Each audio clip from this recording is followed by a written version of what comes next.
देखिए, तो आज हम लोग इस वीडियो में पढ़ने वाले हैं पाठ 9, जिसका नाम है रम्मो और कल्लो। तो आइए इस पाठ में हम लोग क्या क्या सीखेंगे। सहयोग, सद्भाव, समानता की भावना का विकास, बालिका शिक्षा का महत्व, योजक चिन्ह, वचन, वाक्य भेद, अकर्मक और सकर्मक क्रिया, हिंदी मानक शब्द, मुहावरे एवं लोकोक्तियों का प्रयोग। तो चलिए पहले हम लोग ये कहानी पढ़ते हैं जिसका नाम है रम्मो और कल्लो। तो आइए हम लोग पाठ पढ़ते हैं। रधिया हमारे घर की सफाई करती थी। कभी वह सफाई करने आती तो कभी उसकी दोनों लड़कियों में से कोई एक। यानी यहाँ पे लेखक ये बता रहे हैं कि एक रधिया नाम की औरत रहती है, तो वह उनके घर सफाई करती थी। कभी कभी वह सफाई करने आती थी यानी रधिया आती थी, तो कभी कभी उसकी दोनों लड़कियों में से कोई एक, यानी उसकी दो लड़कियां थीं तो उनमें से कोई एक आया करती थी। एक का नाम था रम्मो और दूसरी का नाम था कल्लो। कभी कभी वे दोनों साथ भी आ जाती और कभी कभी दोनों लड़कियां साथ में भी आया करती थीं। वे तीनों सफाई का काम बड़ी लगन से करती थीं और वो तीनों जो सफाई का काम करती थी बहुत ही लगन से करती थीं। ऐसा लगता था कि वे हमारे घर को अपना घर मानकर सफाई करती हैं। बच्चों में भी उनके प्रति अपनापन था। वे रधिया को आंटी कहते थे और रम्मो कल्लो को दीदी। और जो उनके लेखक के बच्चे भी थे उनको भी उनके प्रति अपनापन था, यानी वो रधिया को आंटी कहते थे और रम्मो और कल्लो को दीदी कहते थे।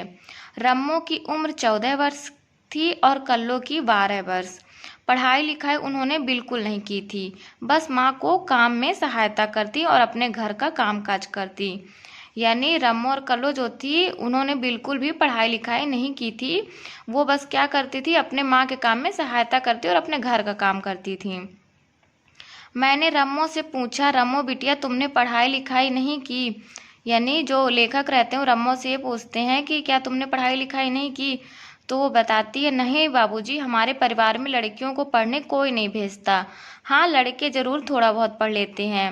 वो ये बताती है कि जो उसका परिवार है तो उसमें लड़कियों को पढ़ाने के लिए कोई नहीं भेजता है, बल्कि जो लड़के होते हैं उनको थोड़ा बहुत पढ़ा दिया जाता है। तो देखिए अब यहाँ पे लेखक पूछते हैं, क्या तुम पढ़ना लिखना चाहोगी? क्या तुम्हारा मन विद्यालय जाने को होता है? यानी अब उनके मन की बात पूछते हैं उसके कि क्या तुम पढ़ना लिखना चाहती हो या क्या तुम्हारा मन होता है कि तुम विद्यालय जाओ? तो अब वह क्या कहती है, होता है, पर क्या करे बाबूजी, अगर हम विद्यालय जाने लगेंगी तो माँ का काम कौन करेगा? वैसे हमारे मोहल्ले में बच्चे दिन भर खेलते रहते हैं, वे पढ़ने नहीं जाते। वो बोलती है कि मन तो होता है, लेकिन क्या करें, अगर हम विद्यालय जाने लगेंगे तो माँ का काम कौन करेगा? और हमारे मोहल्ले के जो बच्चे हैं वो दिन भर खेलते रहते हैं, पढ़ने नहीं जाते हैं। तो अब देखिए क्या बोलते हैं लेखक, क्या मैं तुम्हारी माँ से इस बारे में बात करूं? यानी वे पूछते हैं कि मैं तुम्हारी माँ से इस बारे में बात करूं उसके पढ़ाई के लिए। तो वो बोलती है, कर लीजिए बाबूजी, यानी हाँ कर लीजिए। दूसरे दिन जब रधिया सफाई करने आई तो मैंने उससे पूछा, यानी जब दूसरे दिन रधिया आती सफाई करने तो उससे पूछते हैं लेखक, रधिया तुमने अपनी लड़कियों को पढ़ाया लिखाया नहीं? तो रधिया से पूछते हैं कि तुमने अपनी लड़कियों को पढ़ाया लिखाया नहीं? तो आगे देखिए, तो रधिया बोलती है, बाबूजी यदि सब लोग पढ़ने लगेंगे तो आप लोगों के घर का काम कौन करेगा? पढ़ाने लिखाने से क्या फायदा, काम तो इन्हें यही करना है बाबूजी। मतलब उसका ये रहता है कि बोलती है कि अगर हम इनको पढ़ाएंगे लिखाएंगे तो आप लोगों के घर का काम कौन करेगा, और पढ़ाने लिखाने से क्या फायदा, काम तो इनको यही करना है, यानी उनको साफ सफाई ही करना है, तो पढ़ाने लिखाने से क्या फायदा। यही काम करना है तुम्हारा मतलब, गुजारे के लिए पैसा कमाना है, तो सो पढ़ लिख कर पैसा कमाने के लिए कुछ और भी काम कर सकेंगी, फिर यह काम करने की क्या जरूरत। यानी उसके बाद बाबूजी बोलते हैं कि यही काम करने से तुम्हारा क्या मतलब है, अगर वो पढ़ लिख लेंगी तो कोई दूसरा काम करेंगी, यानी कोई जॉब वगैरह कर लेंगी, कुछ नौकरी कर लेंगी, जरूरी नहीं कि यही काम करें, फिर ये काम करने की क्या जरूरत पड़ेगी। उनको जो काम करना है वो पैसों के लिए करना है, तो जब पढ़ लिख लेंगी और नौकरी करेंगी तो फिर ये काम नहीं करना पड़ेगा, ऐसा बाबूजी बोलते हैं। अब आगे देखिए, यह बात तो ठीक है बाबूजी, पर हमें इनकी शादी ब्याह करना है, जब ये पढ़ जाएंगी तो हमारी जाति में इनके लिए पढ़ा लिखा लड़का कहाँ से मिलेगा। यानी ये बोलती है कि अब इनकी शादी भी करनी है मुझे, और जब ये पढ़ लिख लेंगी तो फिर इनके मतलब हमारे जाति में पढ़ा लिखा लड़का कहाँ से मिलेगा, मतलब कि उनकी जाति में मतलब ज़्यादा पढ़ाई लिखाई नहीं करवाते हैं बच्चों को। तो फिर उसके बाद देखिए क्या बोलते हैं, अच्छा ऐसा करो कि रविवार के दिन काम से निपटकर तुम दोनों मेरे पास आओ तो बैठकर बातचीत करेंगे। यानी उससे बोलते हैं कि तुम ऐसा करो कि रविवार के दिन तुम दोनों मेरे पास आना, तुम लोग बैठकर बातचीत करेंगे इस बारे में। अगले रविवार को दोपहर बाद रमो और कल्लो को लेकर रधिया मेरे पास आई। वे तीनों साफ सुथरे कपड़े पहने हुए थे, मैं उन्हें एकदम पहचान नहीं पाया। मेरे मुंह से निकल गया, अरे यह रधिया है, देख रधिया ये लड़कियां भी कैसी अच्छी लग रही हैं, कैसी समझदार मालूम होती हैं। कुछ मिनट बाद मेरी बेटी चाय और बिस्कुट लेकर आ गई। यानी जब अगला रविवार आता है तो रमो और कल्लो रधिया के साथ उनके पास जाते हैं, और वो तीनों साफ सुथरे कपड़े भी पहने रहते हैं तो वो उनको नहीं पहचान पाते हैं। उनके मुंह से अचानक से निकलता है कि अरे यह रधिया है, और इनकी मतलब उसकी लड़कियां भी कितनी अच्छी लग रही हैं, जो रमो और कल्लो हैं वो भी कितनी अच्छी लग रही हैं, समझदार दिख रही हैं। फिर कुछ मिनट बाद उनकी जो बेटी रहती है वो चाय और बिस्कुट लेकर आती है। फिर उसने रमो कल्लो और मैंने साथ साथ चाय पी और बिस्कुट खाई।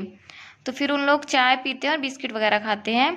फिर अब रधिया का मन थोड़ा आश्वस्त हुआ, मैंने रधिया से बातचीत प्रारंभ की।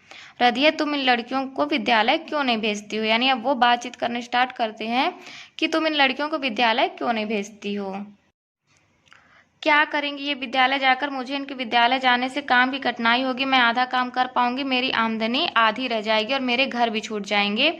फिर इतनी बड़ी लड़कियों को विद्यालय में जगह कौन देगा, इनके लिए तो काला अक्षर भैंस बराबर है। यानी क्या करेंगे विद्यालय जाकर, तो रधिया बोलती है कि विद्यालय जाकर क्या करेंगे और मुझे काम करने में कठिनाई होगी और मैं आधा ही काम कर पाऊंगी, और मेरी आमदनी जो कमाई है वो भी आधी रह जाएगी और मेरे घर भी छूट जाएंगे। यानी वो हर घर घर जाकर इन लोग सफाई साफ सफाई का काम करती हैं। और वह ये भी बोलते हैं कि अब ये लड़कियां इतनी बड़ी हो गई तो इन्हें विद्यालय में कौन जगह देगा, इनके लिए काला अक्षर भैंस बराबर है।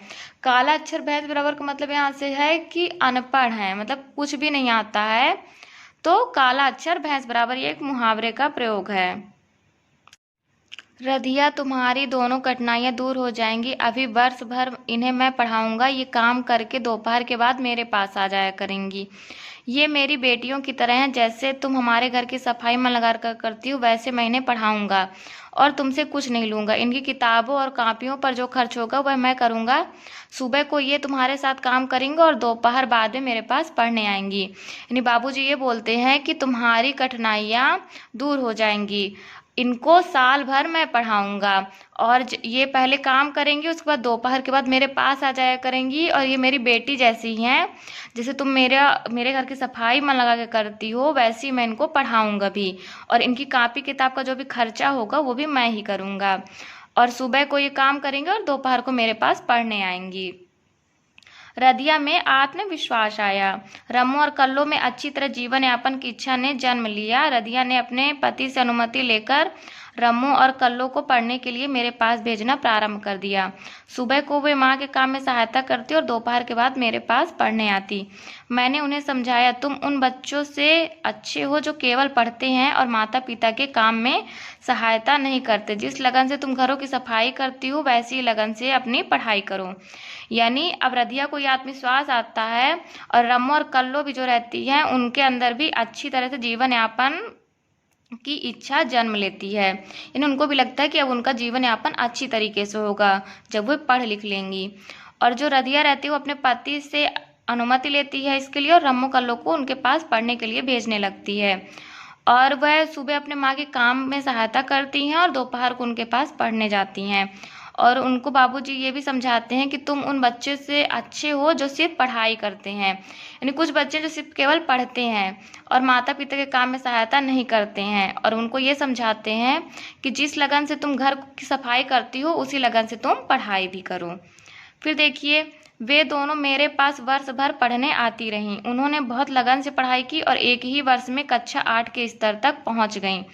यानी वो जो दोनों थी रमो और कल्लो, वो एक वर्ष भर मतलब उनके पास पढ़ने आती रहीं, और वो बहुत ही लगन के साथ पढ़ाई कर रही थी, और एक ही वर्ष में कक्षा 8 के स्तर तक पहुंच गई। जैसे कक्षा 8 के बच्चों का जो स्तर रहता है वहां तक पहुंच गई।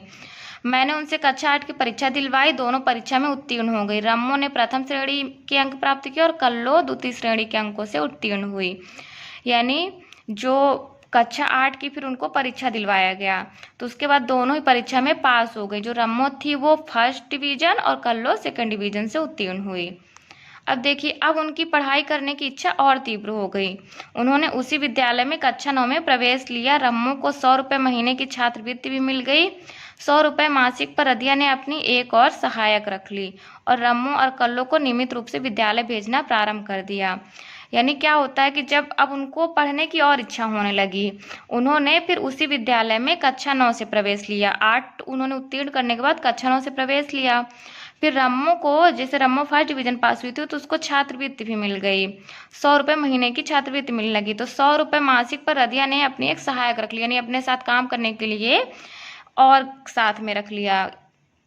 और रम्मो और कल्लो को नियमित रूप में विद्यालय भेजना प्रारंभ कर दिया और रम्मो कल्लो को प्रतिदिन विद्यालय भेजना शुरू कर दिया। रम्मो और कल्लो ने उसी विद्यालय में पढ़कर अगले वर्ष बोर्ड की कक्षा 10 की परीक्षा पास कर ली। रम्मो ने प्रथम श्रेणी में और कल्लो ने द्वितीय श्रेणी में, पर कल्लो ने रम्मो से खेल में बाजी मार ली थी। यानी फिर क्या हुआ कि रम्मो और कल्लो उसी विद्यालय में पढ़कर अगले वर्ष जब कक्षा 10 की बोर्ड की परीक्षा भी उन्होंने पास कर ली। जो रम्मो थी वो प्रथम श्रेणी और कल्लो द्वितीय श्रेणी में, पर कल्लो ने रम्मो से खेल में बाजी मार ली थी। यानी कल्लो जो थी वह खेल में ज़्यादा होशियार थी, यानी जो वहाँ पे खेल वगैरह होते थे तो उसमें वो ज़्यादा होशियार थी। यानी कल्लो रम्मो से खेल में आगे थी और रम्मो जो थी वो पढ़ाई में आगे थी। विद्यालय की अध्यापिकाएं उन्हें प्यार करती थी। बहुत सी लड़कियां उनकी सहेली बन गई थी। तीज त्योहार पर वे एक दूसरे के घर भी आती जाती थी। यानी जो विद्यालय की अध्यापिकाएं थी तो उन्हें प्यार करती थी और बहुत सी जो लड़कियां थी उनकी सहेली भी बन गई थी, और जब भी कोई त्योहार वगैरह होता तो वो एक दूसरे के घर भी आती जाती थी। रदिया और उसके पति कन्हैया पुत्रियों के उत्तीर्ण होने पर खुशी से फूले नहीं समाये। वे सब मिठाई लेकर आए और दोनों परिवार ने साथ साथ मिठाई खाई। कन्हैया ने मेरे पैर छुए और बोला, बाबूजी ये लड़कियां आपकी हैं, अब बताइए इन्हें आगे क्या कराना है। यानी रदिया और उसके पति जो थे कन्हैया, तो वो जो पुत्रियां जो उनकी उत्तीर्ण हुई, पास हुई, तो वो उनके घर मिठाई लेकर गए बाबूजी के घर में। और जो कन्हैया यानी रम्मो और कल्लो के जो पिताजी रहते हैं, बाबूजी के पैर छूकर बोलते हैं कि ये लड़कियां आपकी हैं, अब बताइए इन्हें आगे क्या कराना है। तो मैंने उन्हें रम्मो और कल्लो को अध्यापिका बनाने की सलाह दी। वे मान गए। समय आने पर मैंने रम्मो और कल्लो के प्रार्थना पत्र शिक्षक प्रशिक्षण विद्यालय में दिलवा दिए। यानी रम्मो और कल्लो को उन्होंने ये बोला कि अध्यापिका बन जाएंगे दोनों, और तो वो लोग मान गए, मतलब उनके माता पिता मान गए, जो रदिया और कन्हैया थे वे मान गए। फिर समय आने पर रम्मो और कल्लो के प्रार्थना पत्र शिक्षक प्रशिक्षण विद्यालय में उन्होंने दिलवा दिए। थोड़ा सा प्रयास करना पड़ा पर दोनों को वहां प्रवेश मिल गया। रम्मो को परीक्षा फल के आधार पर और कल्लो को परीक्षा फल और खेलों के प्रमाण पत्रों के आधार पर, यानी रम्मो जो थी तो उसको परीक्षा फल के आधार पर और कल्लो को परीक्षा फल और खेलों के प्रमाण पत्र के आधार पर, क्योंकि जो कल्लो थी वो खेल में रम्मो से आगे थी और रम्मो जो थी वो पढ़ाई में ज़्यादा अच्छी थी, वो फर्स्ट डिवीजन हमेशा लाती थी, तो उन दोनों को प्रवेश मिल गया। आगे देखिए, यह प्रशिक्षण 2 वर्ष का था। वे उसमें इतनी व्यस्त हो गई कि उसके बाद उनसे मेरी भेंट नहीं हुई। यदा कदा रदिया से उनके बारे में पूछ लेता था। रदिया ये कहती, बाबूजी आपने उनका जीवन ही बदल दिया, अब इनकी शादी आप ही करना। मैं उसे तसल्ली देता रहता। यानी जब वे प्रशिक्षण जो था उनका वो 2 वर्ष का था और वो इस प्रशिक्षण में इतना ज़्यादा व्यस्त हो गई थी कि उनकी बाबूजी से भेंट नहीं होती थी, और वो रदिया से कभी कभी उनके बारे में पूछ लेते थे और रदिया उनको ये बोलती थी कि आपने उनका जीवन बदल दिया है, अब इनकी शादी भी आप ही करना। तेने उनको तसल्ली देते हुए कहते थे, रदिया तुमने उनका जीवन बदला है, मैंने नहीं। यानी वो बोलते हैं रदिया से कि तुमने उनका जीवन बदला है, मैंने नहीं बदला है। रम्मो और कल्लो ने प्रशिक्षण समाप्त कर लिया। उन्हें नौकरी भी जल्दी मिल गई और वे दीदी बन गई। यानी उन दोनों ने अपना प्रशिक्षण समाप्त किया और उनको नौकरी भी मिल गई और वे अध्यापिका भी बन गई। एक दिन शाम को जब मैंने अपनी डाक देखी तो उसमें रमावती और कलावती के विवाह निमंत्रण प्राप्त हुआ। यह निमंत्रण राधिका रानी और कन्हैया लाल की ओर से था। यानी एक दिन उनको उन्होंने डाक देखते हैं जब अपनी, तो उनको एक पत्र मिलता है, यानी शादी का निमंत्रण पत्र रहता है, जिसमें रमावती और कलावती के विवाह का निमंत्रण पत्र रहता है। और यह निमंत्रण पत्र राधिका रानी और कन्हैयालाल की ओर से था। मुझे यह समझते देर नहीं लगी कि रमावती और कलावती हमारी रम्मो और कल्लो हैं और राधिका रानी हमारी रधिया है। मैंने सपरिवार रम्मो और कल्लो के विवाह में भाग लिया और जी भरकर उन्हें आशीर्वाद दिया। यानी उसके बाद रम्मो और कल्लो के विवाह में वो शामिल हुए और उन्होंने आशीर्वाद दिया। अब देखिए, जो हमारे लेखक थे उनका नाम था डॉक्टर कृष्ण गोपाल रस्तोगी। और ये जो हमारी कहानी है रम्मो और कल्लो, तो इससे हमें यह सीख मिलती है कि जो हमारी लड़कियां हैं, जो हमारी बालिकाएं हैं, उनको भी हमको पढ़ाना चाहिए। यानी हमको अपनी सोच को बदलना चाहिए, क्योंकि हमारे समाज में ऐसा होता है कि लड़कियों को इतना ज़्यादा नहीं पढ़ाते हैं। तो इस पार्ट में हम ये सीखे कि हमको समान भाव रखना चाहिए, चाहे लड़का हो या लड़की, दोनों को ही बराबर पढ़ाना चाहिए, दोनों को ही नौकरी करनी चाहिए। यानी दोनों के लिए समान भावना हमें रखनी चाहिए। अब देखिए, ये जो हमारा पाठ है जो डॉक्टर कृष्ण गोपाल रस्तोगी जी ने लिखा है, आइए इनका लेखक परिचय पढ़ लेते हैं। आपका जन्म 1 जुलाई 1928 बदायूं उत्तर प्रदेश में हुआ। इनका जो जन्म हुआ था वो 1 जुलाई 1928 को बदायूं उत्तर प्रदेश, जो कि उत्तर प्रदेश में है, वहां पर हुआ था। आपने भाषा विज्ञान, मनोभाषा विज्ञान, हिंदी व्याकरण आदि विषयों पर शोधपरक कार्य किया है। आपके अनेक कहानी संग्रह तथा अनेक शोध प्रपत्र तथा लेख प्रकाशित हो चुके हैं। हिंदी व्याकरण पर अनेक पुस्तकों का प्रणयन आपने किया है। आपका हिंदी के अलावा अंग्रेजी व तमिल भाषा पर भी समान अधिकार है। इन्होंने भाषा विज्ञान, मनोभाषा विज्ञान और हिंदी व्याकरण पर कार्य किया है और इन्होंने बहुत सारी कहानियाँ लिखी हैं, बहुत सारे शोध प्रपत्र, इनके बहुत सारे लेख प्रकाशित हुए हैं। और जो इनकी भाषा है वो हिंदी के अलावा अंग्रेजी व तमिल भाषा पर भी इनका समान अधिकार है। तो इसी के साथ हमारा ये पाठ भी समाप्त होता है और हम लोग नेक्स्ट वीडियो में इसके शब्दार्थ, प्रश्नोत्तर और जो भी प्रश्नोत्तर हैं हमारे पाठ के, वो हम लोग रीड करेंगे।